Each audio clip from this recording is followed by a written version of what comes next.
இறைவனுடைய சாந்தியும் சமாதானமும் நம் அனைவர் மீதும் நின்று நிலவட்டுமாக. என்னுடைய யூடியூப் சேனலுக்கு உங்களை நான் வரவேற்கிறேன். நான் சம்மில். அதாவது கிட்டத்தட்ட 1.5 மாதங்களுக்கு பிறகு இந்த வீடியோவின் மூலமாக உங்களை நான் சந்திப்பதில் மட்டற்ற மகிழ்ச்சி அடைகிறேன்.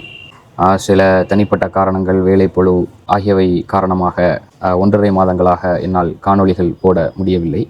இன்னும் சொல்லப்போனால் இந்த 15ஆம் தேதியிலிருந்து தான் என்னுடைய புத்தக பணிகளையே நான் ஆரம்பித்திருக்கிறேன். சரிங்களா? ஸோ அதனால் வீடியோவையும் இன்ஷா அல்லாஹ் இனிமேல் தொடர்ச்சியாக போடலாம் என்று நினைத்திருக்கிறேன். ஸோ நம்ம கிட்டத்தட்ட 1.5 மாத காலம் அந்த இடைவெளிக்கு பிறகு நம்ம நம்மளுடைய பணியை ஆரம்பிக்கும் பொழுது இந்த ஹபீபி படத்தினுடைய சர்ச்சைன்னு சொல்கிறத விட அதற்கு ஆதரவாகவும் அதற்கு எதிராகவும் கருத்து சொல்லக்கூடியவர்களுடைய காணொளிகள் சர்க்குலேட் ஆகுது நம்மால் பார்க்க முடிகிறது. அதாவது எல்லோருமே ரிவ்யூ அப்படிங்கிற ரீதியில் ரொம்ப சுருக்கமாகத்தான் இந்த படத்தை பற்றியும் அதனுடைய விஷயங்களை பற்றியும் பேசுகிறாங்க. நான் கொஞ்சம் இந்த வீடியோவில் டீட்டெயில்டாக பேசணும்னு நினைக்கிறேன். அதாவது இந்த பர்டிகுலராக இந்த படத்தை பற்றி மட்டுமே இல்லை, அதற்கு முன்னாடி பொதுவாக திரைப்படம் அப்படிங்கிற விஷயத்தை பற்றியும் நம்ம பேசணும்னு நினைக்கிறேன். அதாவது திரைப்படம் அப்படிங்கிறது நம்ம காலகட்டத்துக்கு எந்த அளவுக்கு இன்றியமையாத, தவிர்க்க முடியாத ஒரு டூல், ஒரு கருவி. அதாவது ஆக்கப்பணிகளுக்கு உதவக்கூடிய கருவி. அதாவது எப்படி யூடியூப், ஃபேஸ்புக்கு, இன்ஸ்டாகிராம், வாட்ஸ்அப்பு, இதர சமூக வலைதளங்களில் அனாச்சாரங்களும் ஆபாசங்களும் நிரம்பி இருந்தாலும் கூட, எப்படி அந்த சமூக வலைதளங்களை இன்று ஆக்கப்பணிகளுக்காக நாம் பயன்படுத்துகிறோமோ, தாவாவுக்காக பயன்படுத்துகிறோமோ, இஸ்லாத்தினுடைய வளர்ச்சிக்கும், இஸ்லாத்தினுடைய முஸ்லிம்களினுடைய ஈரேற்றத்திற்கும், நலன்களுக்கும், இந்த தூது செய்தியை எத்தி வைப்பதற்கும், இஸ்லாமிய விஷயங்களை, வரலாறுகளை மக்களிடம் கொண்டு சேர்ப்பதற்கும் நம்ம பயன்படுத்துகிறோமோ, அதே மாதிரி தான் இன்னும் சொல்லப்போனால் இப்போ நம்ம பட்டியல் போட்ட சமூக வலைதளங்கள் அனைத்திலுமே ஆபாசங்களும் அனாச்சாரங்களும் அசிங்கங்களும் குவிந்து கிடக்கின்றன. அதில் மாற்றுக்கருத்தே இல்லை. அதை அதாவது அழிவு பாதைக்கு பயன்படுத்த வேண்டுமென்றாலும் பயன்படுத்தலாம். அதாவது ஒரு தீமையை செய்வதற்கும் தீமையை செய்ய ஊக்கப்படுத்துவதற்கும் அதை பயன்படுத்தணுன்னாலும் பயன்படுத்தலாம். சரிங்களா? அதே நேரத்தில் அதை நன்மைக்காகவும் பயன்படுத்தலாம். அதே மாதிரி தான் திரைப்படம் அப்படிங்கிறத நீங்கள் எப்படி, எதற்காக, என்ன நீயத்தில், என்ன நோக்கத்தில், எந்த லட்சியத்தை அடைவதற்காக கையாள்கிறீர்கள், பயன்படுத்துகிறீர்கள் என்பதை பொறுத்து தான். சரிங்களா? அது ஆக்க சக்தியாகவோ அழிவு சக்தியாகவோ நிலைநாட்டப்படுவது அப்படிங்கிறது இந்த பயன்பாட்டை பொறுத்தது. இப்போ என்னுடைய தனிப்பட்ட கருத்தை நான் இதன் மூலமாக பகிர்றேன். இது ஏன்னா நான் இந்த வீடியோவில் என்னுடைய சில தனிப்பட்ட அனுபவங்களையும் நான் பகிரணும் அப்படின்னு நினைக்கிறேன். ஏன்னா பொதுவாகவே சினிமாவின் மீது, அதாவது ஒரு இஸ்லாமிக் பெர்ஸ்பெக்டிவில் இருந்து அப்படிங்கிறத தாண்டி ஜென்ரலாகவே சினிமாவின் மீது அதாவது வெறுப்புகளும் பகையும் வர காரணம், சினிமாவை ஒரு ஏலியன் பவராக, ஒரு அந்நியமான ஒரு அழிவு சக்தியாக முஸ்லீம்கள் பார்ப்பதற்கு காரணம், இயல்பாகவே சினிமா அப்படின்னா ஜனரஞ்சகமான கமர்ஷியல் சினிமா தான் மக்களினுடைய உள்ளத்தில் இருக்கும். ஏன்னா சிறு வயதிலிருந்தே நம்ம அப்படி தான் வளர்க்கப்படுறோம். ஒரு சினிமானாலே அதில் ஆபாசங்கள் இருக்கும். ஆபாசங்கள் இல்லாத சினிமாவே இல்லை, அனாச்சாரங்கள் இல்லாத சினிமாவே இல்லை, வன்முறைகள் இல்லாத சினிமாவே இல்லை, போதை வஸ்துக்களை ஊக்கப்படுத்தாத சினிமா இல்லை, காதல் காட்சிகள் இல்லாத சினிமா இல்லை. ஸோ இந்த மாதிரியாக இருக்கிறதுனால பொதுவாக சினிமானாலே வெறுப்பு அப்படிங்கிறது வருது. ஆனால் சில தனிப்பட்ட அனுபவங்களை உங்களோட நான் பகிரணும்னு நினைக்கிறேன். அதாவது இப்போ ஈரான் அமெரிக்கா போர் போய்கிட்டு இருக்குது. இப்போ இந்த ஈரான் அமெரிக்கா போரினுடைய இந்த சூழலில் ஒரு கட்டத்தில் நீங்கள் பார்த்துருப்பீங்க, ஈரானுடைய மக்கள், அதாவது அமெரிக்கா ஈரானுடைய அணு உலைகள் மீதும், ஈரானுடைய பவர் ஸ்ட்ரக்சர்ஸ் மீதும், இன்ஃப்ராஸ்ட்ரக்சர்ஸ் மீதும், கட்டடங்கள் மீதும், பாலங்கள் மீதும் பாம் போடுவோம் அப்படின்னு சொல்லும்போது, ஈரானுடைய மக்கள் கூட்டமாக திரளாக அந்தந்த கட்டுமானங்களை சுற்றியும், அதற்கு உள்ளாலேயும் அதற்கு வெளியிலும், அதாவது லட்சோப மக்கள் அணிதிரண்டு நின்னாங்க. அதாவது நீ பாம் போட்டாலும் பரவாயில்ல, நாங்கள் இறந்தாலும் பரவாயில்ல, செத்தாலும் பரவாயில்ல அப்படின்னு. அப்போ பொதுவாக அந்த மக்கள்கிட்ட நம்ம பார்க்குற ஒரு பண்பு என்னன்னா தியாக உணர்வு, அர்ப்பணிப்பு, தியாக உணர்வு. சரிங்களா? அப்போ இந்த அர்ப்பணிப்பையும் தியாக உணர்வையும் ஊட்டியதில் வெறுமனே சொற்பொழிவுகளும் புத்தகங்களும் மட்டும் பங்கு வகிக்கல, சினிமாக்கள் மிகப்பெரிய பங்கு வகிக்குது. அதாவது ஒரு சினிமா அப்படிங்கிறது எப்படி நம்ம காலகட்டத்திற்கு ஒரு இன்னவிட்டபிள் டூல் அப்படிங்கிறதுக்கான ஒரு உதாரணம். இப்போ நம்மளுடைய தனிப்பட்ட அனுபவங்களை நம்ம பகிர்றோம். அதாவது 1979 இஸ்லாமிய புரட்சிக்கு முந்தைய காலகட்டத்தில் சினிமா அழிவு சக்தியாக அங்கே பயன்படுத்தப்பட்டு கொண்டிருந்தது. அதாவது ஈரானுடைய ஆட்சியாளராக அமெரிக்க ஏகாதிபத்திய ஜியோனிஸ் அடிமையாக மன்னர் ஷா ஆட்சி செய்து கொண்டிருந்த போது அந்த கலாச்சாரமே கிட்டத்தட்ட ஒரு மேற்கத்திய கலாச்சாரத்திற்கு இணையான ஒரு கலாச்சாரம் ஈரானில் இருந்தது. அதை ஊக்கப்படுத்தியதிலும் அதை வந்து பரந்துபட்ட ரீதியில் பரப்பியதிலும் சினிமா ஒரு வைட்டல் ரோல் ப்ளே பண்ணிச்சு. எப்படி நம்ம நாட்டில் சரிங்களா, இப்போ நம்ம எந்த சினிமாவுக்கு மத்தியில் இருக்கிறோமோ அந்த சினிமாக்கள் எப்படி இங்கே வந்து மேற்கத்திய கலாச்சாரங்களையும் அனாச்சாரங்களையும் ஆபாசங்களையும் மக்கள் மத்தியில் பரப்புவதற்கும் கொண்டு செல்வதற்கும் ஒரு முக்கிய பங்கு வகிக்குதோ, அதே மாதிரி ஈரானில் வந்து மிக முக்கிய பங்கு வகிச்சுது சினிமா. சரிங்களா, 1979 பிறகு ஈரான் இஸ்லாமிய புரட்சி வெற்றி பெற்று ஈரான் வந்து ஒரு இஸ்லாமிய குடியரசாக மாறிய பிறகு அந்த மக்கள், அதாவது எல்லா நாட்டிலையும் எல்லா நிலப்பகுதிகளிலையும், அதாவது பயான் கேட்பதில், அதாவது இஸ்லாமிய சொற்பொழிவுகளை கேட்பதில் ஆர்வம் இல்லாதவர்கள் இருப்பார்கள், புத்தக வாசிப்பில் ஆர்வம் இல்லாதவர்கள் இருப்பார்கள். அதாவது அவர்கள்ட்ட வந்து இஸ்லாமிய விஷயங்களை தெரிந்து கொள்ள வேண்டும் என்ற ஆர்வம் இருக்கும், இஸ்லாமிய விழுமியங்களின்படி நடக்க வேண்டும் என்ற பற்றுறுதியும் ஒரு கமிட்மெண்ட்டும் கூட இருக்கும். ஆனால் அவர்களுக்கு வந்து அந்த பயான் கேட்கறதுக்கு டைம் கொடுக்க முடியாத சூழல் இருக்கும், இல்லைன்னா ஆர்வம் இல்லாமல் இருக்கும், புத்தகங்களை வாசிப்பதற்கு ஆர்வம் இல்லாமல் இருக்கும். ஸோ இந்த மாதிரியான நபர்கள்ட்ட வந்து அவர்கள் வந்து எதில் அக்கஸ்டம்டாக இருந்தாங்களோ, எதில் வந்து அதிகமாக பரிச்சயப்பட்டிருந்தாங்களோ, அவர்கள் பரிச்சயப்பட்டிருந்த அவர்களுடைய அந்த என்டர்டெயின்மெண்ட் மீடியம் வழியாக ஒரு கேளிக்கை கருவியாக விளங்கிய அதே சினிமாவின் ஊடாகவே அவர்களுக்கு வந்து இஸ்லாமிய வரலாற்றை வந்து கொண்டு சென்றார்கள். ஏன்னா வந்து பெண்கள், இப்போ உதாரணத்திற்கு தாய்மார்கள், நம்மளுடைய சகோதரிகள், அக்கா தங்கைகள் வந்து வீட்டில் இருக்கிறாங்க, டிவியை வந்து தொலைக்காட்சியை வந்து தவிர்க்க முடியாத ஒரு கருவியாக இருக்குது. அது அன்றைய காலகட்டத்தில் எல்லா நாடுகளிலும் இதுதான் வந்து நிதர்சனம். அப்போ அந்த தொலைக்காட்சியை வந்து அதாவது வரம்பு மீறி நிர்பந்தப்படுத்தி அந்த வீடுகளில் இருந்து அப்புறப்படுத்துவதற்கு பதிலாக அந்த தொலைக்காட்சி, அதாவது அவர்கள் எதில் வந்து அக்கஸ்டம்டாக இருக்கிறாங்களோ, எது வந்து அவர்களுடைய உள்ளத்தையும் உளவியலையும் அதீதமாக ஆதிக்கம் செலுத்துதோ அதன் வழியாகவே இஸ்லாத்தை கொண்டு செல்வது அப்படிங்கிற ஒரு முடிவில், அதாவது இப்ராஹிம் அலைஹிஸ்ஸலாம் வரலாறு, சுலைமான் அலைஹிஸ்ஸலாம் வரலாறு, இதர நபிமார்கள் வரலாறை வந்து படமாக எடுத்து அந்த படத்தை வந்து திரைப்படங்களாகவும் நாடகங்களாகவும் மக்கள்கிட்ட கொண்டுட்டு போனாங்க. சரிங்களா, இப்போ உதாரணத்திற்கு நிறைய சீரீஸ் எடுத்தாங்க ஈரானில். அதாவது கர்பலா வந்து படமாக எடுத்து அதாவது அது சீரீஸாக, அதாவது நாடகங்களாக பகுதியாக வெளியிட்டாங்க. அலி ரலியல்லாஹு அன்ஹு வரலாறு, அதே மாதிரி நபிமார்கள் வரலாறு.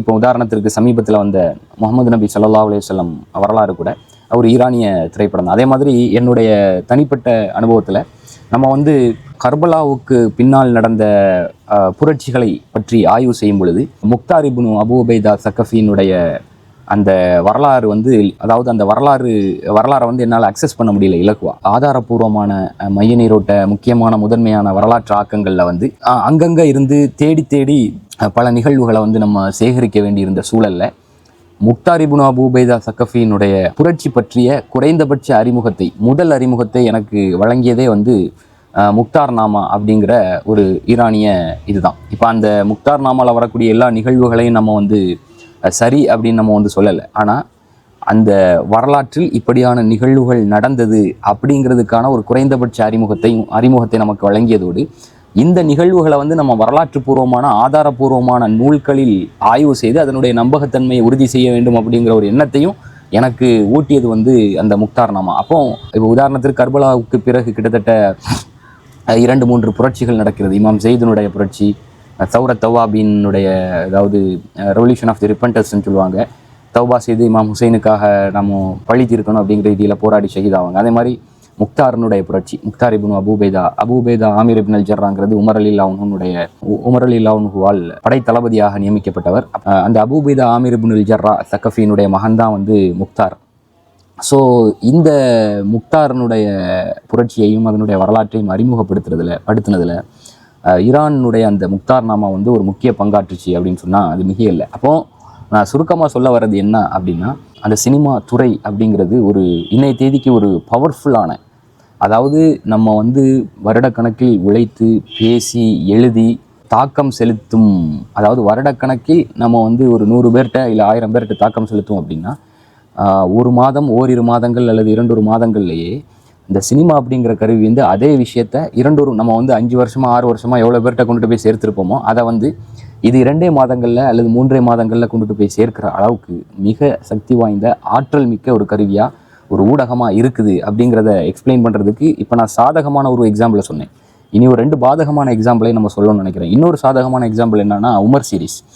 இப்போ உமர் சீரிஸை பொறுத்த வரைக்கும் இதே மாதிரி தான். அதாவது பயான் கேட்கறதுல ஆர்வம் இல்லாத நிறைய நபர்கள் அதே மாதிரி புத்தக வாசிப்பில் வந்து ஆர்வம் இல்லாமல் இருந்த நிறைய நபர்கள் வந்து உமர் சீரீஸின் மூலமாக புத்தக வாசிப்பில் ஆர்வம் ஏற்பட்டு உமர் அலிலாவுனுடைய வரலாற்று நூல்களை வந்து என்னிடம் கேட்ட அனுபவங்கள்லாம் எனக்கு இருக்குது. அதாவது உமர்னுடைய வரலாறு வந்து உங்களுக்கு எப்படி அறிமுகமாச்சு, நீங்கள் எப்படி இந்த வரலாற்று நிகழ்வுகளால் இன்ஸ்பயர் ஆனீங்க, இதற்கு முன்னாடி நீங்கள் உமர் அலிலாவுனுடைய வரலாறு கேள்விப்பட்டதே இல்லையா அப்படின்னு நம்ம கேட்கும்போது இவர்கள் சொன்ன பதில் என்ன அப்படின்னா, நமக்கு பயான் கேட்குற ஆர்வம் இல்லை.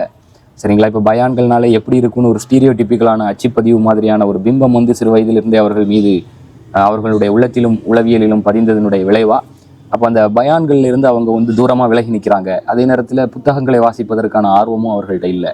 அப்போ இயல்பாகவே அவர்களுடைய அந்த கேளிக்கை சாதனம் வழியாகவே அந்த ஜனரஞ்சக ஊடகம் வழியாகவே உமர் அலிலாவுனுடைய வரலாறு அவர்களிடம் அடைந்ததனுடைய விளைவு அப்போ அத்தன்டிக்காக உமர் அலிலாவுனுடைய இத்தகைய வரலாற்று நிகழ்வுகள் எல்லாம் பதிவு செய்யப்பட்டிருக்கிறதா, அதை வாசிக்கணும் அப்படின்னு சொல்லிட்டு கேட்குறாங்க.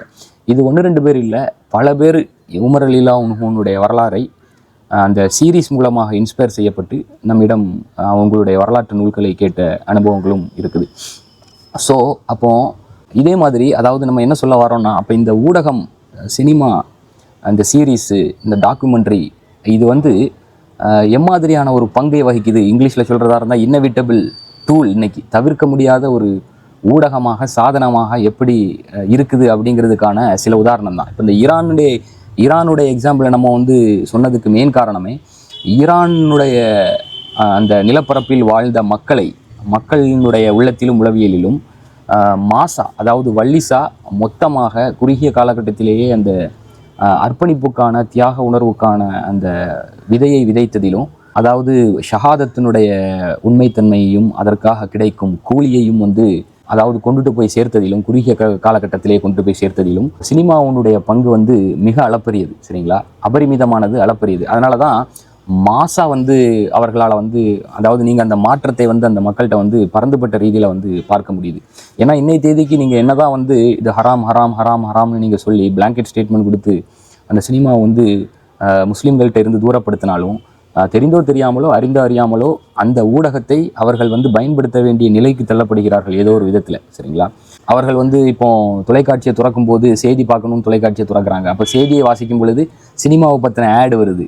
அப்போ இந்த சினிமா வந்து ஆக்கப்பூர்வ சினிமா, இல்லைனா ஏதோ ஒரு சமூகத்திற்கு ஒரு செய்தியை சொல்லக்கூடிய சினிமா, இல்லைனா ஏதேனும் ஒரு சமூகத்தில் நடந்த உண்மை நிகழ்வை மையப்படுத்தி எடுக்கப்பட்ட சினிமா அப்படிங்கிற அந்த ஆடு வரும்போது அது இயல்பாகவே அவர்களுக்குள்ளால ஒரு ஆர்வத்தை கிளர்த்தி அவர்களை வந்து அந்த சினிமாவை நோக்கி நகர்த்துகிறது, தள்ளுகிறது.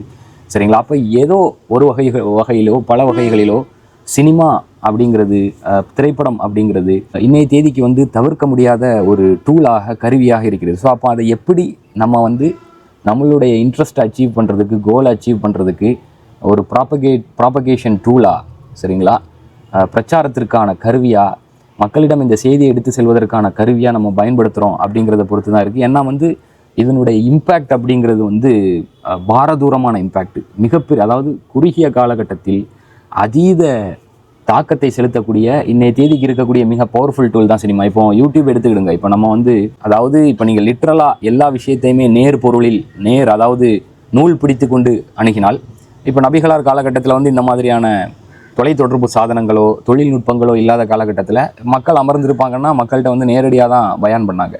இப்போ நம்ம வந்து அதே யூடியூப் மூலமாக பயான் பண்ணுறோம்.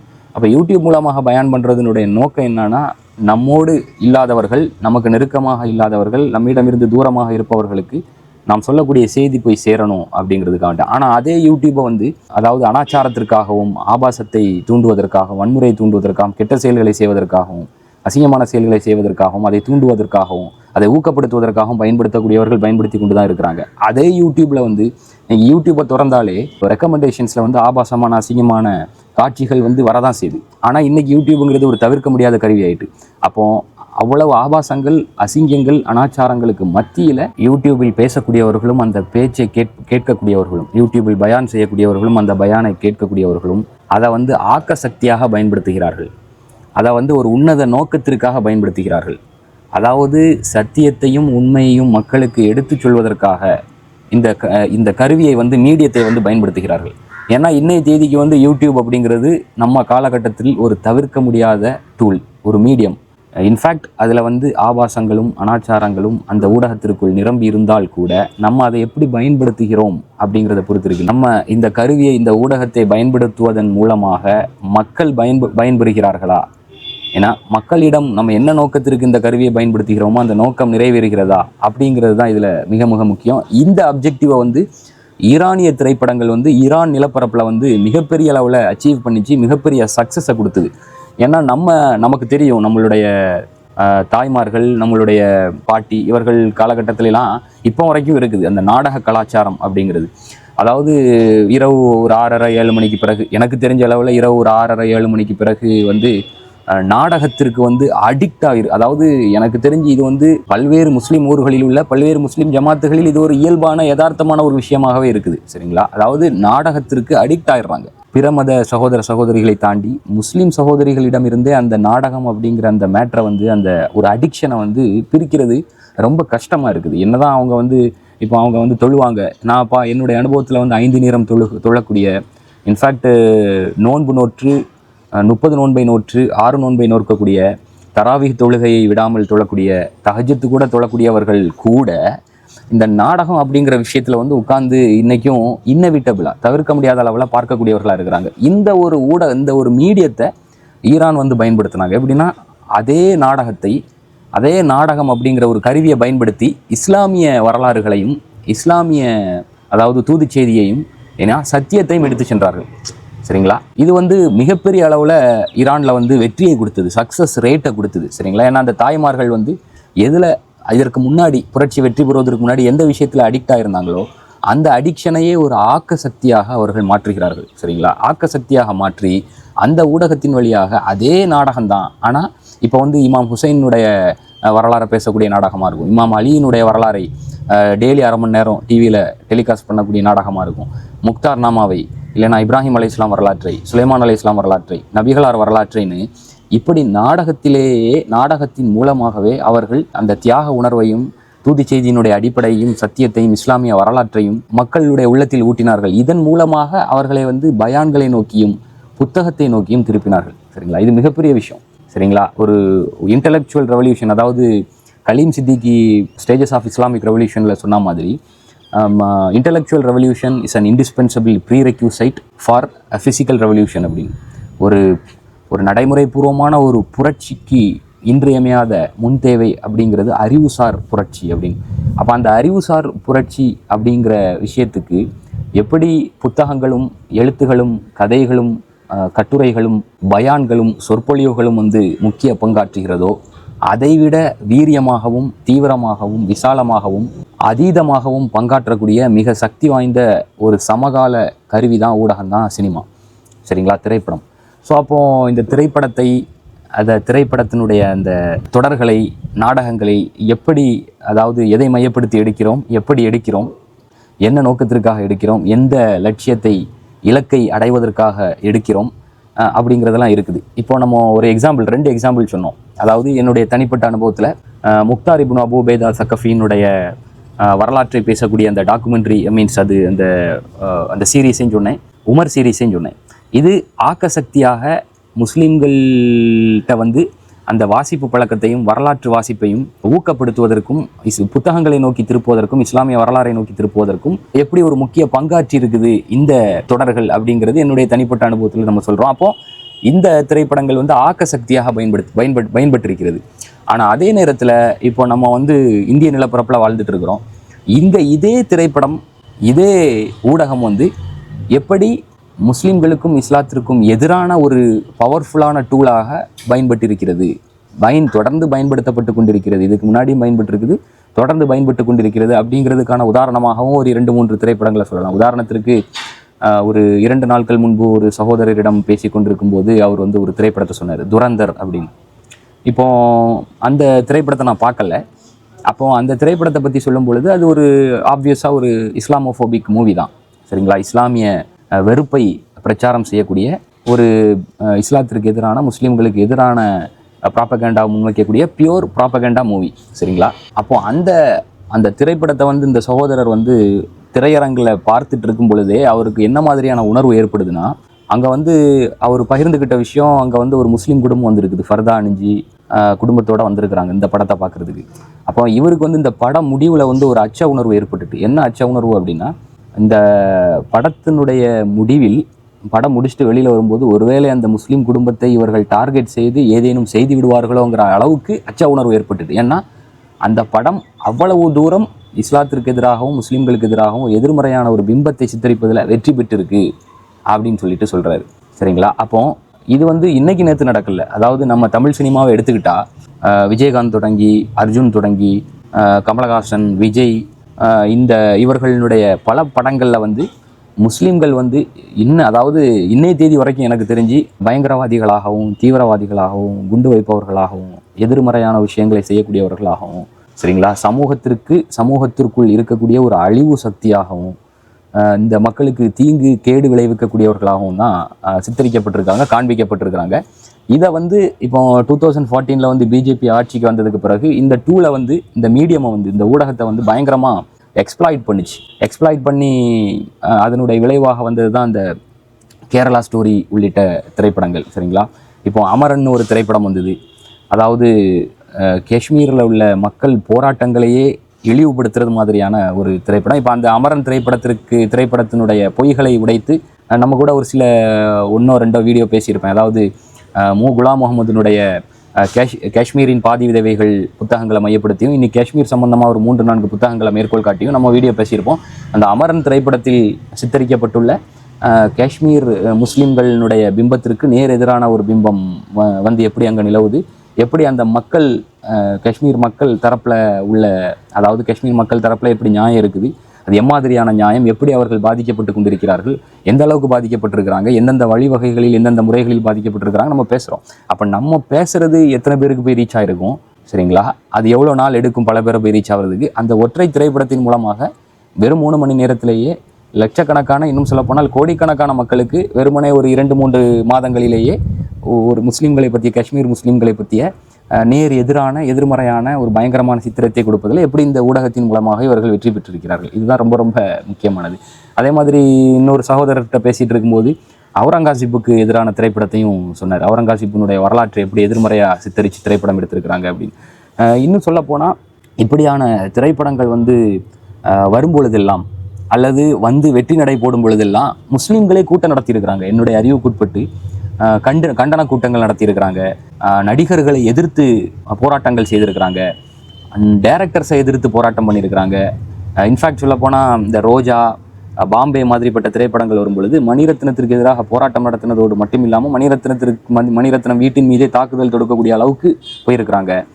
இன்னும் சொல்ல போனால் கமலஹாசன் வீட்டுக்கு எதிராக, விஜயின் வீட்டுக்கு எதிராக எல்லாம், இந்த விஜயகாந்த் வீட்டுக்கு எதிராக நின்றெல்லாம் போராட்டங்கள் நடத்தியிருக்கிறாங்க. காரணம், அவர்களுடைய திரைப்படங்களில் வந்து முஸ்லீம்களை வந்து பயங்கரவாதிகளாகவும் தீவிரவாதிகளாகவும் இஸ்லாத்தை வந்து ஒரு அழிவு சக்தி மாதிரியும் சித்தரித்ததனுடைய விளைவாக. அப்போ அந்த காலகட்டத்தில் அந்த நேரத்தில் வந்து முஸ்லீம்களினுடைய வேட்கையும் அதாவது அந்த கூட்டத்திலும் அந்த திரளிலும் போராட்டங்களிலும் பங்கெடுத்த முஸ்லீம்களினுடைய வேள்வியும் வேட்கையும் அந்த எதிர்பார்ப்பும் கேள்விகளும் என்னவா இருந்துச்சுன்னு சொன்னால், அவர்களை எதிர்த்து போராடியும் அவர்களை எதிர்த்து கேள்வி கேட்டும் நம்ம நியாயத்துக்காக வேண்டி போராடி பலன் இல்லை, அவங்க செய்கிறத செஞ்சுட்டு தான் இருப்பாங்க.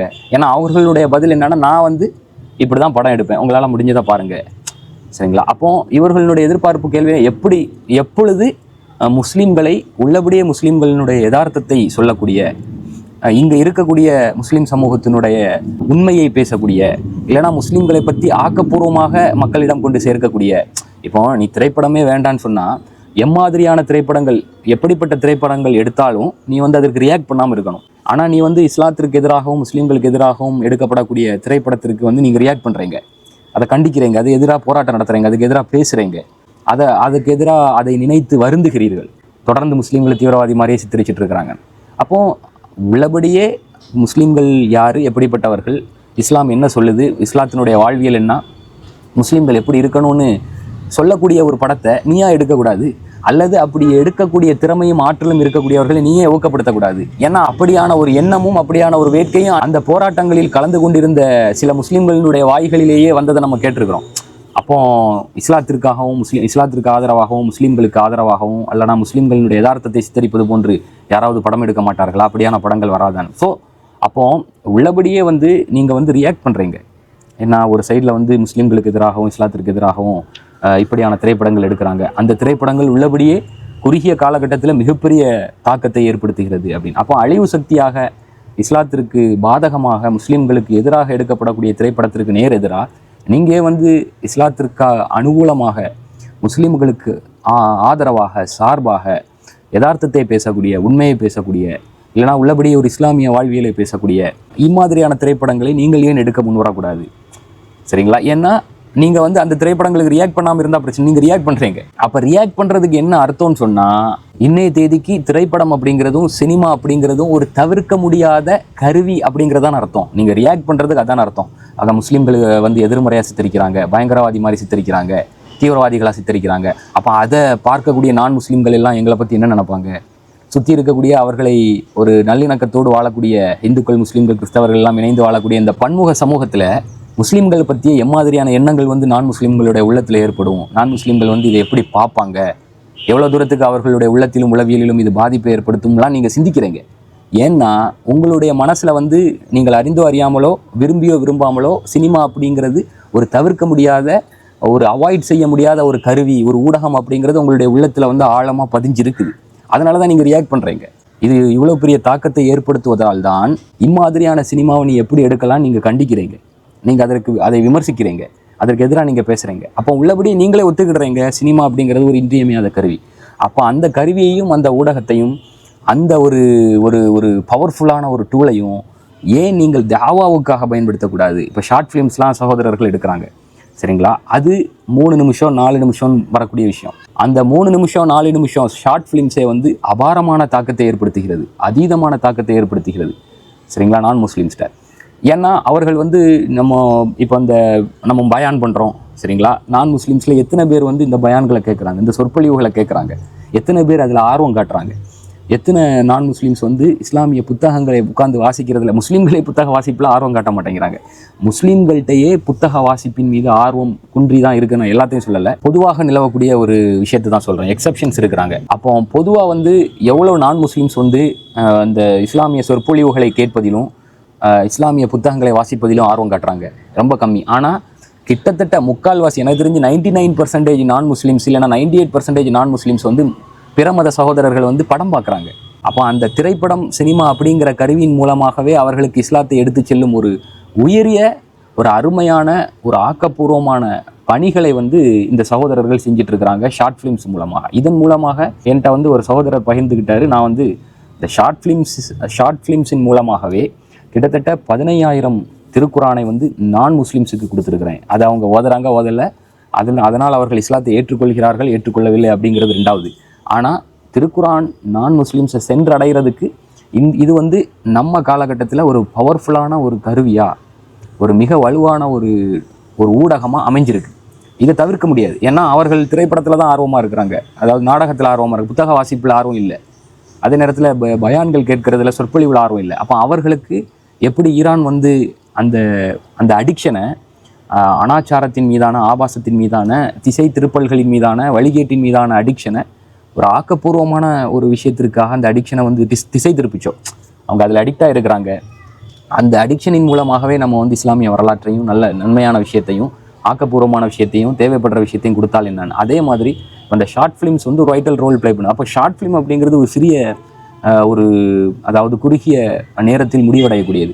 இப்போ இதையே ஒரு 3 நிமிஷம் 4 நிமிஷம் அவன் வந்து சொல்லக்கூடிய விஷயத்த ஒரு பெரிய திரையில் 2 மணி நேரம் 2.5 மணி நேரம் சொன்னால் எப்படி இருக்கும்? ஸோ இதுதான் வந்து இன்றைய காலகட்டத்தில் வந்து தாவாவுக்காக முஸ்லீம்கள் பயன்படுத்தக்கூடிய இதர கருவிகள், ஊடகங்கள், சமூக வலைதளங்கள், சமூக ஊடகங்கள், என்ன இதர மீடியம்ஸோடு சேர்த்து திரைத்துறை, சினிமா அப்படிங்கிற மிக பவர்ஃபுல்லான சக்தி வாய்ந்த ஒரு ஊடகத்தையும் முஸ்லீம்கள் வந்து பயன்படுத்தணும் அப்படின்னு. இதில் இப்போ நான் இன்னும் வந்து ஹபீபி திரைப்படத்தினுடைய அந்த இதுக்கே வரல. ஹபீபியை பொறுத்த வரைக்கும் இப்போ நான் வந்து எனக்குள்ளால் ஒரு இயல்பான ஒரு கேள்வி எழுந்தது. ஹபீபி திரைப்படத்தை வந்து இஸ்லாமிக் பெர்ஸ்பெக்டிவ்ல இருந்து விமர்சனம் செய்வதற்கான கிரவுண்ட் இருக்குதா, முகாந்திரம் இருக்குதா, அதற்கான தேவை இருக்குதா அப்படின்னு. ஏன்னா ஹபீபி திரைப்படத்தை வந்து ஃபர்ஸ்ட் ஆஃப் ஆல் அவர் வந்து ஒரு இஸ்லாமிய திரைப்படமாகவோ அல்லனா திருக்குரான் சுன்னாவின் வாழ்வியலை திருக்குரான் சுன்னாவின் வழிகாட்டல் பிரகாரம் முஸ்லீம்கள் எப்படி தங்களுடைய வாழ்க்கையை அமைத்து கொள்ள வேண்டும் அப்படிங்கிற விஷயத்த போதிக்கக்கூடிய சொல்லக்கூடிய படமாகவோ அவர் வந்து கிளைம் பண்ணலை அதை. இப்போ எங்கள் ஊரினுடைய கதையை, நான் வந்து பிறந்து வளர்ந்து வாழ்ந்த ஊரினுடைய அந்த ஜமாத்து மக்களினுடைய இயல்பான ஒரு வாழ்வியலை, இப்போ அந்த ஜமாத்தை, இப்போ எங்கள் ஊர் ஜமாத்தை எடுத்துட்டா எல்லா ஊர்லையும் இதான் நிதர்சனம். ஒரு தொழக்கூடிய 10 பேர் இருந்தால் தொழாத 10 பேர் இருப்பாங்க, சரிங்களா? படம் பார்க்கக்கூடிய 10 பேர் இருந்தால் படம் பார்க்காத 10 பேர் இருப்பாங்க, சரிங்களா? அப்போ சில பேர் வந்து காதல் பண்ணக்கூடிய ஒரு 10 பேர் இருப்பாங்க, காதல் மீது விருப்பம் இல்லாத 10 பேர் இருப்பாங்க. இது முஸ்லீம் சமூகத்துக்குள்ளாலே சொல்கிறேன். அப்போ அப்ஸ் அண்ட் டவுன்ஸ், ஏற்ற இறக்கங்கள் இருக்குது. அப்போ எங்கள் ஊரினுடைய யதார்த்தத்தை நான் அப்படியே உள்ளபடியே மக்கள்கிட்ட கொண்டுட்டு போய் சேர்க்கணும்னு நான் நினச்சி நான் ஒரு நாவலோ சிறுகதையோ எழுதுனா, அப்படி ஒரு படத்தை அப்படியான ஒரு படமாகத்தான் நம்ம ஹபீபியை பார்க்குறோம். இது வந்து ஒரு அட் தி அவுட் செட் இது வந்து ஒரு இஸ்லாமிய திரைப்படம் அப்படின்னு சொல்லிட்டு அவர் கிளைம் பண்ணலை, சரிங்களா? அவர் மீரா கதிரவனை பொறுத்த வரைக்கும், அபுல் ஹசனை பொறுத்த வரைக்கும் தன்னை வந்து ஒரு கமிட்டட் முஸ்லீம் அப்படின்னும் அவர் வந்து கிளைம் பண்ணலை. எங்கேயுமே ஒரு புனிதர் மாதிரி தன்னை காட்டிக்கொள்ளவில்லை. திருக்குரான் சுன்னாவின் அடிப்படையில் வாழ்ந்து கொண்டிருக்கும் ஒரு நபர் அப்படின்னும் தன்னை வந்து அவர் கிளைம் பண்ணலை. இப்போ அவருடைய கிளைம், இப்போ அதற்குன்னு இந்த படத்தை வந்து நம்ம வந்து இஸ்லாமிக் பெர்ஸ்பெக்டிவ்ல இருந்து இந்த படத்தினுடைய சில காட்சிகளை வந்து நம்ம நியாயப்படுத்துகிறோமா அப்படின்னா நம்ம அந்த லைனுக்கே போகலை. ஏன்னா அதுக்கு தான் சொல்லிட்டேன், அது ஒரு இஸ்லாமிய படம் அல்ல அப்படின்னு. அது ஒரு இஸ்லாமிய வாழ்வியலை, அதாவது இஸ்லாத்தினுடைய மூலங்களின் அடிப்படையில் ஒரு முஸ்லீம் எப்படி ஒரு தனி மனிதரோ ஒரு குடும்பமோ ஒரு சமூகமோ எப்படி வாழ வேண்டும் அப்படிங்கிறத சொல்வதற்கான சொல்றதுக்கான ஒரு படம் இல்லை. இந்த படத்தை நான் எப்படி பார்க்குறேன் அப்படின்னு சொன்னால், இப்போ ஒரு குறிப்பிட்ட சீன் எடுத்துக்கிடுங்க. இப்போ உதாரணத்திற்கு, இப்போ நான் வந்து பிறந்த ஊரில் எனக்கு விவரம் தெரிஞ்சதுலேருந்து என்னுடைய அம்மாவுடைய அப்பா வந்து சிங்கப்பூர், அவருக்கு வந்து 16 வயசில் சிங்கப்பூருக்கு போகிறாரு. கிட்டத்தட்ட 78 வயதில் தான் சிங்கப்பூர்லேருந்து வராரு. அதுக்குன்னு 60 வருஷம் அங்கேயே இருக்கல. ஒரு வருடத்திற்கு ஒருக்க 2 வருடத்திற்கு ஒருக்க ஊருக்கு வந்துட்டு தான் போவார். ஆனால் அந்த 58-60 வருடங்களை வந்து அவர் வந்து தன்னுடைய குடும்பம், தன்னுடைய மனைவி, தன்னுடைய மக்கள், தன்னுடைய சொந்த பந்தங்களை எல்லாம் விட்டு தூரமாக ஒதுங்கி இருந்து, அதாவது பொருளாதார தேட்டம், பொருளாதார சேகரிப்பு அப்படிங்கிற அந்த ஒற்றை இலக்குக்காகவே தன்னுடைய இளமையை முழுவதுமாக தொலைத்த ஒரு நபர் என்னுடைய அம்மாவுடைய அப்பா. அதாவது அந்த இளமையினுடைய பிரைமில் இருக்கும் பொழுது தான் நம்ம, அதாவது சில சுகங்களை, சில வசதி வாய்ப்புகளை, சில விஷயங்களை வந்து ரொம்ப அதனுடைய பீக்கில் அனுபவிக்க முடியும். அப்பேற்பட்ட இளமையையே பொருளாதாரத்திற்காக தொலைத்தவர், சரிங்களா? அப்போ இதை எனக்கு விவரம் தெரிஞ்சதுலேருந்து நான் வாழ்ந்து அனுபவிக்கிறேன். அப்போது இதை இஸ்லாமிக் பெர்ஸ்பெக்டிவ்லேருந்து நம்ம பார்த்தோம்னா சரியா தப்பா? ஒரு உமர் ரலியல்லாஹு அன்ஹு சொல்கிறாங்க, ஒரு மனைவி வந்து அதாவது அவங்க வந்து உமர் ரலியல்லாஹு அன்ஹு தெருவில் வந்து நடந்து செல்லும் பொழுது ஒரு பெண்ணை பார்க்கிறார்கள். அந்த பெண்மணியினுடைய குமுறல்களையும் புலம்பல்களையும் பார்க்கிறார்கள். கணவனை விட்டு, அதாவது கணவன் வந்து இறைப்பாதையில் போராட சென்றிருக்கிறார். அந்த போராட சென்ற கணவனை நினைத்து ஏங்கி கவிதை பாடும் ஒரு பெண்மணி. பார்த்துட்டு, to make a long story short, அதாவது அவங்க சொல்கிறாங்க, எந்த ஒரு கணவனும் தன்னுடைய மனைவியை 3 மாதங்களுக்கு மேல் பிரிந்திருக்கலாகாது அப்படின்னு சொல்லிட்டு ஒரு கட்டளை பிறப்பிக்கிறாங்க. ஸோ இப்போ இதுக்கெல்லாம் முரண்பாடாக தான் நம்ம சமூகம் இருந்திருக்குது. 3 மாதங்கள் எல்லாம் வரல வெளிநாட்டிலேருந்து. 1 வருடம் இருந்திருக்கிறாங்க, 2 வருடம் இருந்திருக்கிறாங்க, 3 வருடம் இருந்திருக்கிறாங்க. அப்போ இது திருக்குரான் சுன்னாவின்படி தான் வாழ்ந்தாங்களா, இல்லை திருக்குரான் சுன்னாவின்படி சரியான்னு நம்ம பார்த்து அதை நம்ம மக்கள்கிட்ட வந்து கொண்டுட்டு போய் சேர்க்க முடியாது. இதுதான் யதார்த்தம், எங்கள் குடும்பத்தினுடைய யதார்த்தம். அது அப்படியே இந்த டைரக்டர் என்ன செய்தார்னா மக்கள்கிட்ட கொண்டுட்டு போய் சேர்க்கணும்னு நினைக்கிறாரு, மக்கள்கிட்ட கொண்டுட்டு போகிறாரு. இப்படி தான்ப்பா வாழ்ந்துருக்கிறாங்கன்னு. இந்த ஒரு இன்சிடெண்ட் எதுக்கு நான் சொன்னேன்னா, இந்த ஒரு இன்சிடெண்ட் என்னுடைய தனிப்பட்ட வழியையும் என்னுடைய தனிப்பட்ட அனுபவத்தையும் இந்த படத்திலிருந்து நமக்கு நினைவூட்டுது. இது யதார்த்தம். இப்படி தான் வந்து வாழ்ந்துருக்கிறாங்க, இப்படி தான் வந்து கணவனும் மனைவியும் பிரிந்து வேறு வழி இல்லாமல் பொருளாதாரத்திற்காக இருந்திருக்கிறாங்க அப்படின்னு. இதே மாதிரி முஸ்லீம் ஜமாத்துகள், எங்களுடைய ஜமாத்துன்னு இல்லை, எல்லா ஜமாத்துகள்லையும் காதல் திருமணங்கள் இருந்திருக்கும், சரிங்களா? இப்போ காதல் திருமணத்திற்கு முன்பான ஆண் பெண் உறவு கூடுமா கூடாதா அப்படிங்கிற டாப்பிக்கை நம்ம டிஸ்கஸ் பண்ணலை. இதில் நம்ம என்ன சொல்கிறோம், இதெல்லாம் நடந்திருக்கு அப்படிங்கிறத அவர் கொண்டுட்டு போகிறாரு. அதுக்கு தான் அவர் வந்து ஒரு டிஸ்க்ளைமர் வைக்கிறாரு, நான் வந்து ஒரு கமிட்டட் முஸ்லீம் இல்லை, இது ஒரு பியூர் இஸ்லாமிக் திரைப்படம் அல்ல, இல்லைனா இஸ்லாத்தின் அளவுகோலின்படி அல்லனா முஸ்லீம் ஸ்டாண்டர்ட்ஸின்படி திருக்குரான் சொன்னா அவனுடைய அளவுகோலின்படி ஒரு முஸ்லீம் அல்லது முஸ்லீம் குடும்பம் எப்படி வாழணுங்கிறத நான் ப்ராப்பகேட் பண்ணுற படம் இல்லை அப்படிங்கிறது தான் அந்த படத்தினுடைய டிஸ்க்ளைமர். சரி, டிஸ்க்ளைமர்னால் அவர் போடலை, நான் சொல்கிறேன், கிளைம் பண்ணலை எங்கேயுமே இது ஒரு முஸ்லீம் திரைப்படம் அப்படின்னு, அதாவது ஒரு இஸ்லாமிக் ஸ்டாண்டர்ட்ஸின்படி வாழக்கூடிய திரைப்படம். அப்போது இது நடந்திருக்குது. ஸோ நடந்ததை நான் காட்சிப்படுத்துகிறேன். அப்போ அதை வந்து நம்ம வந்து திருக்குரான் சொன்னா அப்படி நியாயப்படுத்த முடியுமானா முடியாது. திருக்குரான் சொன்னாப்படி அம்மாதிரியான காதல் காட்சிகளை வந்து நியாயப்படுத்த முடியாது. ஆனால் அவர் திருக்குரான் சொன்னாப்படி எடுக்கல, அதுதான் நம்ம சொல்ல வரோம். திருக்குரான் சுன்னாவின் அடிப்படையில் இந்த ஏன்னா இப்போ அதாவது உங்களுக்கு புரிகிற மாதிரி சொல்கிறதா இருந்தால் எல்லா ஜமாத்துலையும் எல்லாரும் திருக்குரான் சுன்னாவின்படி வாழ்கிறாங்கனாலாம் வாழலை. வாழணுமான்னு கேட்டால் வாழணும், ஆனால் வாழ்கிறாங்களானா வாழலை. அதாவது நான் முதல்ல சொன்ன மாதிரி பல்வேறு தரப்பட்ட மக்கள் இருக்கிறாங்க. முஸ்லீம்களுக்குள்ளாலேயே பல்வேறு தரப்பட்ட மனநிலை கொண்ட, பார்வை கொண்ட, கண்ணோட்டங்கள் கொண்ட, வாழ்வியலை கொண்ட மக்கள் இருக்கிறாங்க.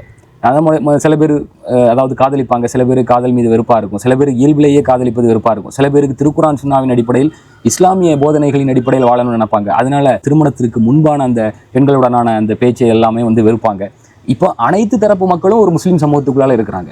அப்போ இவர் என்ன செய்கிறாருன்னா, இவர் வந்து இப்போ நம்ம ஒரு சஜஷனை முன் வைக்கலாம். இப்போ இந்த காதல் காட்சிகள் எல்லாம் தவிர்த்துட்டு இதை வேற மாதிரி இவர் வந்து எடுத்துருக்கலான்னு சஜஸ்ட் பண்ணலாம். ஆனால் அவருடைய விருப்பம் இது எங்கள் ஊரில் நடந்திருக்குது, இப்படி தான் காதலிச்சிருக்கிறாங்க, இப்படியான ஒரு வழிகள் இருந்திருக்கு, இப்படியான ஒரு உறவுமுறை இருந்திருக்கு அப்படிங்கிறத யதார்த்தத்தை சொல்கிறாரு. அப்போ இது யதார்த்தத்தை பேசக்கூடிய திரைப்படம். எதுவும் அதாவது நடக்காததை அவர் பேசல. இப்போ நம்மளே சொல்கிறோம், ஒரு சில நிகழ்வுகள் வந்து எங்கள் ஊரையும் எங்கள் ஊரினுடைய அந்த மக்கள் முஸ்லீம்களினுடைய வழிகளையும் பிரதிபலிக்கிற மாதிரி தான் இருந்தது உள்ளபடியே சொல்ல போனால். அப்போ அது உள்ளபடியே நடந்துட்டு தான் இருக்குது, இன்றைக்கி நடந்துட்டு இருக்கு. அப்போ ஒரு 40 ஆண்டுகளுக்கு முன்னாடி 40 ஆண்டுகள் அவர் ஏன்னா அந்த 80s காலகட்டத்தில் இருந்தால் அவர் வராரு. அந்த காலகட்டத்திலலாம் இது அதிகமாக இருந்திருக்கும் சரிங்களா. அந்த ஆண் பெண் இயல்பான கலப்பு, ஆண் பெண் திருமணத்திற்கு முன்பான இயல்பான பேச்சு, இதெல்லாம் அதில் வந்து பெண்கள் கொஞ்சம் ரிசர்வ்டாக இருந்திருக்கலாம். சில பகுதிகளில் சில ஜமாத்துகளில் கொஞ்சம் லிபரலாக இருந்திருக்கலாம், சில ஜமாத்துகளில் நல்ல லிபரலாக இருந்திருக்கலாம். அது ஊருக்கு ஊர் அந்த வளர்ப்புக்கு வளர்ப்பு மாறுபடும் நம்ம சொல்லலாம். இப்போ இவருடைய ஊரை பொறுத்தவரை அங்கே என்ன இருந்ததோ அதை கொண்டுட்டு வர்றாரு. இப்போ நம்ம என்ன சொல்கிறோம், ஜென்ரலாக நான் இந்த படத்தை எப்படி பார்க்குறேன் அப்படின்னா, இத்தனை ஆண்டு காலமாக நல்லா கேட்டுக்கிடுங்க, இத்தனை ஆண்டு காலமாக கிட்டத்தட்ட தமிழ் சினிமா வரலாறு 100 வருஷம்னு சொல்கிறாங்க. அப்போ 100 ஆண்டு கால தமிழ் சினிமா வரலாற்றில் நம்ம திரும்பி பார்க்கும் பொழுது முஸ்லீம்களுக்கு எதிராகவும் இஸ்லாத்திற்கு எதிராகவும் இஸ்லாமிய வெறுப்பு திரைப்படங்கள் தான் தொடர்ந்து வந்து கொண்டிருக்கிறது. அப்படிங்கிற சூழலில் இந்த படம் அப்படிங்கிறது அந்த கன்வென்ஷனலான மரபார்ந்த சோகால்டு முஸ்லீம் சித்தரிப்பு படங்களில் இருந்து வேறுபடுது. இது இயல்பாகவே ஒரு முஸ்லீம் கிராமத்தில் உள்ள முஸ்லீம் ஜமாத்தில் உள்ள ஒரு முஸ்லீம் குடும்பத்தை வந்து அதனுடைய அனைத்து நுணுக்கங்கள், நெளிவு சுழிவுகள் இயல்பான வாழ்க்கை முறையோடு நான் முஸ்லீம்ஸ்ட்டை கொண்டுட்டு போயிருக்குது. ஏன்னா முஸ்லீம்ஸை விட நம்ம இப்போ நான் முஸ்லீம்ஸை தான் ஹைலைட் பண்ணுறோம். ஏன்னா எதற்கு இவங்க போராடினாங்க, முஸ்லீம்களை வந்து எதிர்மறையாக தீவிரவாதிகளாக பயங்கரவாதிகளாக சித்தரிப்பது நான் முஸ்லீம்கள் எப்படி பார்ப்பாங்க, இஸ்லாத்தின் மீதும் முஸ்லீம்கள் மீதும் நான் முஸ்லீம்களுக்கு எப்படியான எண்ணம் ஏற்படும் அப்படிங்கிறதுக்காக வேண்டி தான் போராடினாங்க. அப்போ பிரைமரியாக இந்த படத்தை வந்து நான் வந்து ஒரு முஸ்லீம்களுக்கான படமாக சொல்கிறத விட நான் முஸ்லீம்களுக்கான படமாக நம்ம சொல்கிறோம். ஏன்னா நான் முஸ்லீம்களுக்கு முற்றிலுமாக வேறு ஒரு சித்திரத்தை இந்த படம் கொடுக்குது. அதாவது ஸ்டீரியோ டைப்ஸ் அப்படின்னு சொல்லுவாங்க. அதாவது அச்சுப்பதிவு போன்று டிப்பிக்கலாக இத்தனை ஆண்டு காலம் இஸ்லாத்தை பற்றியும் முஸ்லீம்களை பற்றியும் இவர்கள் ஏற்படுத்தி வைத்திருக்கும் ஒரு அச்சுப்பதிவு போன்ற ஒரு பிம்பத்தை தகர்க்கும் விதமாக முஸ்லீம்களை பற்றிய ஒரு மாற்று அறிமுகத்தை கொடுக்குது. அந்த அறிமுகம் வந்து திருக்குரான் சுன்னாவின் அடிப்படையிலான அறிமுகம் இல்லை. அதை தான் நான் சொல்கிறேன். இது வந்து இஸ்லாமிய படம் அவரும் சொல்லலை, அவரும் தன்னை ஒரு மூவினா கிளைம் பண்ணலை.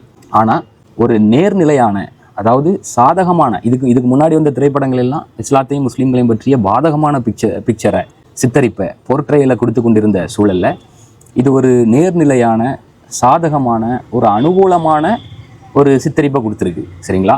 இப்போ இந்த படத்தினுடைய சில காட்சிகள் மீதும் நமக்கு மாற்று கருத்து, விமர்சனங்கள் இதெல்லாம் இருக்குது. ஆனால் அட் தி அவுட் செட் நான் என்ன சொல்கிறேன்னா, இஸ்லாமிக் பெர்ஸ்பெக்டிவ்ல இருந்து இது விமர்சனம் பண்ணக்கூடிய படமா, அல்லது இஸ்லாமிக் பெர்ஸ்பெக்டிவ்ல இருந்து ஒரு குரான் சுன்னாவின் அடிப்படையில், குரான் சுன்னா சீராவின் அடிப்படையில், இஸ்லாமிய வாழ்வியலின் அடிப்படையில் இந்த படத்தை நம்ம உள்ளபடியே சீர்தூக்கி பார்க்கத்தான் வேணுமாங்கிற கேள்வி எழுப்புது. ஏன்னா அவர் தான் ஒரு டிஸ்க்ளைமரோட தான் நான் வாரது, இது இஸ்லாமிய படம் அல்ல, யதார்த்தம் என்னவோ அதை நான் வந்து மக்களுக்கு கொடுக்கணும்னு நினச்சேன், இந்த தமிழ் சமூகத்துக்கு கொடுக்கணும்னு நினச்சேன், அதை நான் கொடுத்தேன். அப்போ அந்த இடத்துல வச்சு இந்த படத்தை பார்க்கும்போது, இப்போ உதாரணத்திற்கு உமர் சீரிஸ் இருக்குது. இப்போ உமர் சீரிஸை வந்து நீங்கள் திருக்குரான் சுன்னா சீராவை அளவுகோலாக கொண்டு சீர்தூக்கி பார்க்கணுன்னா பார்க்கணும். ஏன்னா அது வந்து ஒரு இஸ்லாமிய சினிமா, இஸ்லாமிய ஒரு தொடர், இஸ்லாமிய வரலாற்று தொடர் அப்படிங்கிற ஒரு லேபிளில் தான் வருது. ஆனால் இது அந்த லேபிளில் வரல சரிங்களா. முஸ்லீம்கள் இங்கே எப்படி வாழ்ந்தாங்க, முஸ்லீம்கள் இன்னமும் இப்படியான கிராமங்களில், ஊர்களில், ஜமாத்துகளில் எப்படி வாழ்கிறாங்க சரிங்களா அப்படிங்கிற, அது எங்கள் ஊரில் எப்படி இருக்கிறாங்க, குடும்ப சூழல் எப்படி, குடும்பத்துக்கு உள்ளால் எப்படி இருக்குது, பெண்களினுடைய உரிமைகள், ஜமாத்தில் நடக்கக்கூடிய அதாவது சில விஷயங்கள், நடைமுறை சூழல்கள், சரிங்களா? இந்த மாதிரியான விஷயங்கள்லாம் வந்து சொல்லும் பொழுது இப்போ நான் முஸ்லீம்ஸை பொறுத்த வரைக்கும், நான் முஸ்லீம்ஸ் இத்தனை ஆண்டு காலம் முஸ்லீம்கள் சினிமாக்களில் வந்து முஸ்லீம்களை பார்த்து கொண்டு வந்த அந்த சித்தரிப்பில் இருந்து இது கம்ப்ளீட்டாக ஒரு வேறு ஒரு பிக்சரை வந்து கொடுக்கும் விதத்தில் இது ஒரு வரவேற்கப்பட வேண்டிய படம்னு நான் சொல்லுவேன். ஏன்னா இது ஒரு ஓப்பனிங்கை ஏற்படுத்தி கொடுத்துருக்கு. ஏன்னா இப்போ இதை வந்து நான் முஸ்லீம்ஸ் எப்படி பார்க்குறாங்கன்னா, இஸ்லாத்தை எங்கள் மேலே திணிக்கலையே, இப்போ வலிந்து இஸ்லாமிய விழுமியங்களையும் திருக்குரான் சுன்னாவுனுடைய போதனைகளையும் எங்கள் மேலே திணிக்கலையே, இஸ்லாத்தை பிரச்சாரம் பண்ணக்கூடிய படம் அல்ல. சரிங்களா? அந்த வகையில் இதை பார்த்து ஏன் நான் முஸ்லீம்ஸ் வந்து அச்சப்படணும்? தாராளமாக இந்த படத்தை குடும்பத்தோடு போய் பாருங்கன்னு நான் முஸ்லீம்ஸே பேசுகிறாங்க. இது நமக்குள்ளாலேயே நம்மோடையே வாழ்ந்துட்டு இருக்கக்கூடிய ஒரு முஸ்லீம் சமூகத்தினுடைய ஏற்ற இறக்கங்கள், நெளிவு சுழிவுகள், உணர்வுகள், கஷ்டங்கள், பொருளாதார நெருக்கடிகள், தொழில், சரிங்களா, அன்பு, காதல், இதெல்லாம் இயல்பாக சித்தரிக்கக்கூடிய படம் தான். இப்போ நம்ம நினச்சிட்டு இருந்தோம் இவ்வளோ நாளாக கிட்டத்தட்ட 50 வருஷமாக முஸ்லீம்களை வந்து படத்தில் தீவிரவாதியாகவே காட்டிகிட்டு இருக்கிறான். அப்போ ஒருவேளை இஸ்லாமிய வீடுகளுக்குள்ளால இந்த நாட்டுக்கு எதிராகவும் இந்த நாட்டில் வாழக்கூடிய பிற மத சகோதர சகோதரிகளுக்கு எதிராகவும் முஸ்லீம்கள் வந்து வீட்டில் வந்து யாரையும் அனுமதிக்காமல் அதாவது இங்கே உள்ள மக்களுக்கு எதிராக சதித்திட்டம் தீட்டி கொண்டிருப்பார்களோ, அல்லது முஸ்லீம்களினுடைய வீடுகளுக்குள்ளால வந்து வெடிகுண்டுகளோ ஏவுகணைகளோ துப்பாக்கிகளோ ஒழித்து வைத்திருப்பார்களோ, அல்லனா அந்த நாட்டுக்கு எதிராக இல்லை நாங்கள் இருக்கக்கூடிய பிற சமூகங்களுக்கு எதிராக மக்களுக்கு எதிராக சதித்திட்டம் தீட்டி கொண்டிருப்பார்களோ அப்படிங்கிற ஒரு எண்ணத்தை கூட, ஒரு சித்தரிப்பை கூட இத்தனை ஆண்டு காலம் இஸ்லாத்திற்கு எதிராக வந்த படம், முஸ்லீம்களுக்கு எதிராக வந்த படம் நான் முஸ்லீம்களினுடைய உள்ளத்தில், எல்லா நான் முஸ்லீம்ஸும் இல்லை, சில நான் முஸ்லீம்ஸினுடைய பலவீனமான நான் முஸ்லீம்ஸினுடைய உள்ளத்தில் ஏற்படுத்தியிருக்கலாம். அந்த ஒரு சித்தரிப்பை இந்த படம் வந்து தகர்த்திருக்குது அப்படின்னு தான் நம்ம சொல்லணும். தகர்த்திருக்குதுன்னா எந்த வகையிலாம், இந்த படம் வந்து பிற மத சகோதர சகோதரிகளை முஸ்லீம் வீட்டுக்குள்ளாலே அழைத்து சென்று காட்டுகிறது. வீட்டுக்குள்ளால எப்படி இருக்கும் சூழல், கூடம், அது எங்கள் ஊர் சைட்லாம் தெருவீடுன்னு சொல்லுவாங்க, கூடம், ரூமு, கிச்சன், அவர்களுடைய உணர்வுகளை பரிமாறிக்கொள்ளக்கூடிய விதம், இதெல்லாம் நம்மள மாதிரி தான்ப்பா இருக்குது. அவர்களும் நம்மள மாதிரி தான் கஷ்டப்படுறாங்க, நம்மள மாதிரி தான் தொழில் பண்ணுறாங்க, நம்மள மாதிரி தான் உணர்வுகளை பகிர்ந்து கொள்கிறார்கள். நம்மள மாதிரியான அதாவது அவர்களுடைய உடைகள், அவர்களுடைய சடங்குகள், சம்பிரதாயங்கள் இதெல்லாம் மாறுபட்டு இருக்கலாமே தவிர, ஒரு ஹிந்துவனுடைய வீட்டிலையும் ஒரு கிறிஸ்தவனுடைய வீட்டிலையும் அன்றாட வாழ்க்கைப்பாடுகளை பற்றிய எம்மாதிரியான உரையாடல்கள் நடக்குமோ அதே உரையாடல் தான் இந்த வீட்டில் நடக்கும். இவங்க வந்து கன்ஸ்பயர் பண்ணலை, இந்த நாட்டுக்கும் இந்த நாட்டு மக்களுக்கும் எதிராக நான் முஸ்லீம்ஸுக்கு எதிராக சதித்திட்டம் தீட்டி கொண்டிருக்கல, இந்த படங்கள்லாம் இத்தனை வருஷமாக காட்டிட்டு இருந்த மாதிரி அப்படிங்கிற ஒரு நேர்நிலையான, அனுகூலமான, சாதகமான ஒரு சித்தரிப்பை இந்த படம் நான் முஸ்லீம்களுடைய உள்ளத்தில் விதைத்திருக்கிறது. அப்படிங்கிற அளவில் இது ஒரு ஓப்பனிங்னு நான் சொல்லுவேன். இப்போ இனிமேல் ஒருவேளை நீங்கள் வந்து ஒரு இஸ்லாமிய வரலாற்றை, இல்லைனா ஒரு இஸ்லாமிய வாழ்வியலை, திருக்குரான் சுன்னாவின் அடிப்படையிலான இஸ்லாமிய வாழ்வியலை, இல்லைனா நபிகளாரினுடைய சீராவினுடைய சில நிகழ்வுகளை ஒரு தமிழ் திரைப்படமாக எடுத்தீங்கன்னு சொன்னால் அதற்கு இந்த நான் முஸ்லீம்ஸுக்கு மத்தியில் வரவேற்பு இருக்கும் அப்படிங்கிற ஒரு நம்பிக்கையை இந்த படம் வந்து கொடுத்துருக்கிறதா தான் நான் பார்க்குறேன். இது ஒரு ஓப்பனிங். ஏன்னா இது வந்து ஒரு எதிர்மறையான தாக்கத்தை ஏற்படுத்தலை, மாறாக ஒரு நேர்நிலையான சாதகமான ஒரு தாக்கத்தை ஏற்படுத்தி இருக்கிறது. சரிங்களா? ஏன்னா இது அச்ச உணர்வோட பார்க்கல, மக்கள் வந்து இதை பார்க்கக்கூட ஊக்குவிக்கிறாங்க, எல்லாரும் குடும்பத்தோட போய் பாருங்கன்னு சொல்கிறாங்க. அப்போ இது ஒரு ஓப்பனிங். சரிங்க, இந்த ஒரு ட்ரையல் அண்ட் எரர்னு சொன்ன மாதிரி ஒரு முயற்சி நடந்திருக்கு. அதாவது ஒரு முஸ்லீம் குடும்பத்தினுடைய வாழ்வியலை நம்ம படமாக எடுத்தால் எப்படியான வரவேற்பை பெறும், எப்படியான தாக்கத்தை ஏற்படுத்துங்கிறதுக்கான ஒரு சோதனை முயற்சி இது. இதில் அதீதமான வரவேற்பை, அபரிமிதமான தாக்கத்தை ஏற்படுத்தி இருக்கு அப்படிங்கிறதுல மாற்று கருத்து இல்லை. அப்போ இது ஒரு ஓப்பனிங்காக இருக்கும், இது ஒரு நல்ல ஒரு கேட்வேயாக இருக்கும். இனிமேல் ஒருவேளை இந்த முயற்சிகள், இம்மாதிரியான முயற்சிகள் நடக்குமானால் அந்த முயற்சிகள் வந்து இன்னும் ஆக்கப்பூர்வமாக இந்த திரைப்படத்தினுடைய தவறுகளை, இல்லைனா அந்த திரைப்படத்தில் இடம்பெற்றுள்ள சில காட்சிகளுக்கு மாற்றமான சில இஸ்லாமிய அளவுகோலின் அடிப்படையிலான காட்சிகளை வைத்து எடுக்க வேண்டும் அப்படிங்கிறது தான் நம்மளுடைய கோரிக்கை. அந்த வகையில் இது ஒரு நல்ல வரவேற்பு. இனிமேல் ஒருவேளை இந்த முயற்சி நடந்தால், அதாவது ஒரு இஸ்லாமிக் பெர்ஸ்பெக்டிவ்ல இருந்து நான் முஸ்லீம்களுக்கு இஸ்லாத்தை சொல்லும் வகையில், அதாவது இஸ்லாத்தை வந்து கதை வடிவில், வரலாற்றின் வடிவில், சரிங்களா, சொல்லும் வகையில் அருமையான ஒரு நிகழ்வையோ ஒரு கதையையோ இஸ்லாமிய வரலாற்றிலிருந்து எடுத்து அதை திரைப்படமாக தமிழ் சினிமா அப்படிங்கிற ஊடகத்தின் மூலமாக உருவாக்கினா அதுவும் உள்ளபடியே வந்து பயங்கர தாக்கத்தை, நான் ஏற்கனவே சொன்ன மாதிரி இந்த அவுரங்காசீப் படத்தை பார்த்துட்டு அவுரங்காசீப்புக்கு எதிராக எவ்வளவோ விஷயங்களை எடுத்து வச்சிருக்கிறாங்க. ஏன் அவுரங்காசீப்பினுடைய வரலாற்றை வந்து உள்ளபடி பேசக்கூடிய, அதனுடைய சாதகங்களை எல்லாம் பேசக்கூடிய நிறைய சகோதரர்கள் நமக்கு தெரியும். அப்போ அவர்கள் பேசிக்கிட்டே இருக்கிறாங்க, ஆனால் தாக்கம் குறைவாக இருக்குது, மக்கள்கிட்ட போய் சேர்ந்த மாதிரியே தெரியல, வரவேற்பு இருந்த மாதிரியே தெரியல. ஆனால் ஒரே ஒரு திரைப்படத்தின் மூலமாக அவுரங்காசீப்பினுடைய மொத்த பிம்பத்தையும் சிதைக்கும் விதத்தில் பெரிய இம்பாக்டை ஏற்படுத்திட்டாங்க. அப்போ அதே அவுரங்காசீப்புக்கு ஆதரவாக உள்ளபடியே அவருடைய ஆட்சி எப்படி இருந்தது, அது எப்படி மற்ற சகோதரர்கள், பிற மத சகோதர சகோதரிகள் அதை பார்த்தாங்க. எப்படி அவருடைய ஆட்சியில் வந்து மாற்று மதத்தவர்கள் நடத்தப்பட்டார்கள், பயனடைந்தார்கள். உள்ளதை உள்ளபடியே சொல்லும் திரைப்படம் வந்து எடுக்கப்பட்டால் அது எந்த அளவுக்கு தாக்கத்தை ஏற்படுத்தி, இப்போ நீங்கள் வந்து ஒரு பயான்கள் மூலமாகவோ புத்தகங்கள் மூலமாகவோ சொல்வதை விட இன்னைய தேதிக்கு பறந்துபட்ட ரீதியில் மிகப்பெரிய இம்பாக்டை குறுகிய காலத்திலே ஏற்படுத்தும். ஸோ அதுதான், அதற்கு இது வந்து ஒரு வெல்கம் மூவி ஹபீபி அப்படிங்கிறது தான் நம்மளுடைய கருத்து. எந்த ஒரு சாதனத்தை எடுத்துக்கொண்டாலும் அந்த பொருளை, அந்த சாதனத்தை, இந்த ஃபோன் இருக்குது சரிங்களா, இந்த ஃபோனை வந்து நீங்கள் ஆக்க சக்தியாகவும் பயன்படுத்தலாம், அழிவு சக்தியாகவும் பயன்படுத்தலாம். ஃபோனுங்கிறது ஒரு ஊடகம். இதை வந்து முஸ்லீம்களினுடைய இஸ்லாத்தினுடைய மேம்பாட்டுக்கும் பயன்படுத்தலாம், 4 பேர் பயனடைகிறதுக்கும் பயன்படுத்தலாம், 4 பேருக்கு நன்மை செய்கிறதுக்கும் பயன்படுத்தலாம், தீமை செய்கிறதுக்கும் பயன்படுத்தலாம், தீமையை ஊக்குவிப்பதற்கும் பயன்படுத்தலாம், தீமையை என்கரேஜ் பண்ணுறதுக்கும் பயன்படுத்தலாம் சரிங்களா. அப்போ சினிமா அப்படிங்கிறது நடிப்பு அப்படின்னால அது ஆக்டிங் தான். சினிமா அப்படிங்கிறது யதார்த்தம் இல்லை, உண்மை இல்லை, ஆக்டிங். ஆனால் அந்த ஆக்டிங்கின் மூலமாக நீங்கள் என்ன செய்தியை கடத்துறீங்க? ஒரு மக்கள் கூட்டம் இருக்கிறாங்க அப்படின்னா அந்த மக்கள் கூட்டத்திற்கு வந்து நம்ம சில விஷயங்களை, இப்போ உதாரணத்துக்கு பயான் பண்ணுறோம், நான் ஏற்கனவே சொன்ன மாதிரி பயான் பண்ணுறோம், அந்த பயானை கேட்குறதுக்கு இன்ட்ரெஸ்ட்டே இல்லை, புத்தகங்கள் எழுதுகிறோம், புத்தகங்களை வாசிக்கிற பழக்கமே இல்லை அப்படின்னா எப்படி அந்த மக்கள்கிட்ட போய் நீங்கள் உங்களுடைய தூது செய்தி எத்தி வைப்பீங்க? நேரடியாக கூப்பிட்டு பேசுவீங்க, பேச்சை வந்து கேட்குறாங்க, சரி ஓகேன்னு சொல்லிட்டு போகிறாங்க. ஆனால் அவர்களுக்கு சில விஷயத்தில் ஆர்வம் இருக்கும். சில அணுகுமுறையின் மூலமாக அவர்களை ஈஸியாக நீங்கள் கவர்ந்துடலாம். இதை வந்து இப்ராஹிம் அலைஹிஸ்ஸலாம் செய்வாங்க சரிங்களா. காலு ஹாதா ரப்பி அப்படின்னு சொல்லுவாங்க. ஹாதா ரப்பினா இது என்னுடைய கடவுள் அப்படின்னு சொல்லுவாங்க சூரியனை பார்த்து. ஆனால் அதாவது அந்த மக்களை, அந்த மக்களினுடைய வழியிலேயே போய் அவர்களுக்கு செய்தி எத்தி வைக்கும் முறை சரிங்களா. அப்போ அந்த மக்கள் பார்க்குறாங்க, அப்போ இதுதான் கடவுளா அப்படின்னு. இல்லை இது மறையுது. அப்போ அந்த இப்போ இப்ராஹிம் அலைஹிஸ்ஸலாம் வந்து உள்ளபடியே எதையும் கடவுள்னு சொல்லலை. இப்ராஹிம் அலைஹிஸ்ஸலாம் வந்து அவங்களுக்கு விவரம் தெரிஞ்சதிலிருந்து அவர்கள் வந்து முஷ்ரிக்கின், அதாவது இணை வைப்பாளராக இருக்கல அப்படின்னு சொல்லிட்டு அல்லாஹ் சொல்கிறான். அப்போ எப்படி இணை வைப்பை அவர்கள் செய்வார்கள்? ஆனால் உள்ளபடியே இணை வைப்பை செய்ய வேண்டும் அல்லது இணை வைக்க வேண்டும் என்பது அவர்களுடைய நோக்கம் அல்ல, அது ஒரு நடிப்பு. அந்த நடிப்பின் மூலமாக விஷயத்த சொல்கிறாங்க சரிங்களா. அப்போ அந்த இடத்துல அத்தகைய ஒரு அணுகுமுறையின் மூலமாக அவர்கள் வந்து எந்த விஷயத்தில் கவர்ந்து இழுக்கப்படுவார்களோ, எந்த விஷயத்தில் அவர்களுக்கு ஆர்வம் அதிகமாக இருக்கிறதோ அந்த வழிமுறையின் மூலமாகவே போய் அவர்களுக்கு ஏகத்துவத்தை எடுத்து வைக்கிறாங்க. இது ஒரு வழிமுறை, இது வந்து ஸ்ட்ராட்டஜி, இது ஒரு ஊடகம், இது ஒரு மீடியம் சரிங்களா. அப்போ நம்ம காலகட்டத்தில் உள்ள ஸ்ட்ராட்டஜிக்கள்லேயே, வியூகங்கள்லேயே, உத்திகளிலேயே சிறந்த உத்தி, சிறந்தனா அதிகமாக ஒரு அதீத தாக்கத்தை ஏற்படுத்தக்கூடிய ஊடகம், ஒரு சக்தி வாய்ந்த ஒரு கருவியாக சினிமா இருக்குது, திரைத்துறை இருக்குது. அதை எப்படி பயன்படுத்துகிறோம் அப்படிங்கிறத பொறுத்து தான் இருக்குது. நான் ரொம்ப அதாவது ரொம்ப நீளமாக என்னுடைய இந்த உரை போனதற்கு காரணம், இதை வந்து சுருக்கமாக பேச முடியாது, கொஞ்சம் விரிவாக இன்டெப்த்தாக நிறைய உதாரணங்களை சொல்லி கொஞ்சம் தெளிவுபடுத்த வேண்டிய தேவை இருந்ததுனால தான் நம்ம வீடியோ வந்து நீட்டி போட்டோம். ரொம்ப டைம் நீண்டுட்டு, ஆனால் நீண்டதுக்கும் ஒரு பிரயோஜனம் இருக்குது அப்படின்னு நினைக்கிறேன். ஏன்னா நிறைய விஷயங்களை வந்து நம்ம சமகால உதாரணங்களின் மூலமாக நம்ம சொன்னால் இன்னும் மக்கள்கிட்ட போய் சேரும். அப்படி நம்ம மறுபடியும் சொல்கிறதா இருந்தால் ஈரானை பார்த்து நம்ம வியக்கிறோம். ஆனால் அதற்கு பின்னாடி வந்து அவர்களுடைய ஒவ்வொரு விஷயத்தையும் அவர்கள் எப்படி இஸ்லாத்தினுடைய ப்ராபகண்டாவுக்கும் முஸ்லீம்களினுடைய வளர்ச்சிக்கும் மக்களை இஸ்லாத்தின் அடிப்படையில் புடம்போடுவதற்கும் பட்டை தீட்டுவதற்கும் மெருகேற்றுவதற்கும் எப்படி ஒவ்வொரு ஊடகத்தையும் பயன்படுத்தினார்கள், ஆக்க சக்தியாக பயன்படுத்தினார்கள் அப்படிங்கிறத நம்ம எக்ஸாம்பிளாக சொன்னால் இன்னும் உங்களுக்கு புரியும். அப்படிங்கிறதுனால தான் அந்த எக்ஸாம்பிளில் இருந்து ஸ்டார்ட் பண்ணோம் சரிங்களா. அப்போ திரைப்படத்தை வந்து அவங்க வந்து ஆக்க சக்தியாக பயன்படுத்தினுடைய விளைவு குறுகிய காலகட்டத்தில் ஒரு பெரும் திரள் மக்கள் கூட்டத்தின் மீது அது அதீத தாக்கத்தை ஏற்படுத்தி அவர்களை பயான்களை நோக்கியும் புத்தகங்களை நோக்கியும் அந்த வரலாற்றை நோக்கியும் ஈர்க்கிறது, தள்ளுகிறது.